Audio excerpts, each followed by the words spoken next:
U Veljkej sali Doma kultúry včera otримана програма знаходиві провадзання маломатуранток, на ktorej prehlášená škoľárka generácii dodzeljeni Vukovo diplomi i diplomi o zakončenju osnovnej školy. Toho roku 8. klasu zakončili 34 škoľare, ktorí provadzali poriadnu nastavu i dvojo, ktorí nastavu provadzali po okremnej programi IOP-u.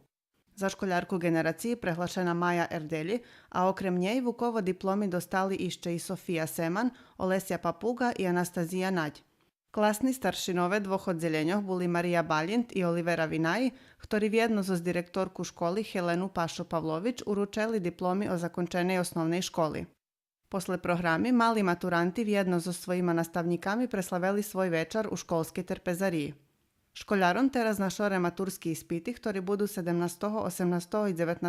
junija, a budzeše pokladať testy zo materinského jazyka, matematiky, jak i kombinovani testi.